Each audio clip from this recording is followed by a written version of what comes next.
আমি আমার ছেলেকে একদম ওয়েস্টার্ন কালচারের সঙ্গে মিলিয়ে মিলিয়ে দেখিয়ে দেখে আমি ওকে ওইভাবেই মানুষ করেছি। আমার একদমই পছন্দ নয় যে ও এইখানকার মতন হবে, ওয়েস্টার্ন কালচারটাকেই অ্যাডপ্ট করতে হবে। এইখানকার কি আছে, একদমই পছন্দ করি না। আমি সবসময় বলি, শোন বাবু, তুই কিন্তু কারোর সাথে কথা বলবে না, তুমি কিন্তু একদম বলবে না, আমি বলে দিয়েছি কিন্তু তুমি একদম বলবে না। তো আমি সবসময় ওকে হাতে ধরে বিস্কিট খাইয়েছি, বিস্কিট ছাড়াও কিচ্ছু খায় না ওইখানে ও। একদম মানে খুব কি বলবো। আহ, আমি তো কথা বলছি নাকি? হ্যাঁ, তুমি কথা বলছো কেন? যখন আমি কথা বলবো তো আমি কথা বলবো, তুমি কথা বললে তুমি কথা বলো। ওহ লেডিস। সারাটা জীবন শুধু তুমি বক বক বক বক বক বক বক বক বক বক বক বক বক করে গেছো, আমাকে কিচ্ছু বলতে দাওনি।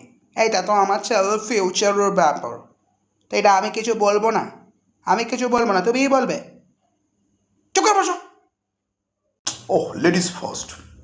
সব সময় মানে বাড়িতে বলুন, যেখানে বলুন, মানে আমাকে কথা বলতে দেয় না। কথা বলতেই দেয় না আমাকে।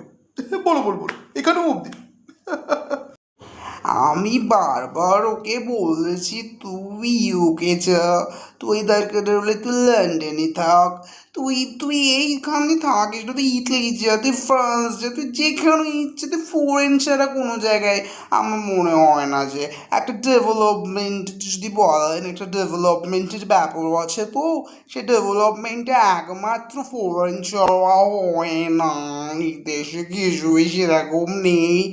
ওর বাবা সারা জীবন সেন্ট্রাল গভর্নমেন্টে কাজ করে গেছে, 10টা থেকে 5টা, 5টা থেকে 10টা, 10টা ইজ টোটালি। আমি অ্যাকচুয়াল সেন্ট্রাল গভর্নমেন্টে চাকরি করতাম। বিশেষ করে আমার সম্ভবত আফটার দ্যাট রিটায়ারমেন্টের পর আমি একটা বিজনেস শুরু করেছি। বিভিন্ন মার্কেটিং এবং ইলেকট্রনিক্স হাবস যদি বলেন, আমার নিজস্ব আছে, সেটা আমি করছি। বোরিং লাইফ আমি একদমই টলারেট করি না। আমার বাবা প্রথম থেকেই ভেবেছিল আমাকে বিদেশে পাঠানোর কথা, কিন্তু কী জন্য যে আমি এর কাছে এলাম পড়ে মরতে জানি না বাবা। বাই হেনি হাউ আমাকে এর কপালেই এসছে। যাই হোক, আমি চাই আমার ছেলে যেন একটু ডেভেলপমেন্টের জন্য বাইরে থাকে, এবং আমি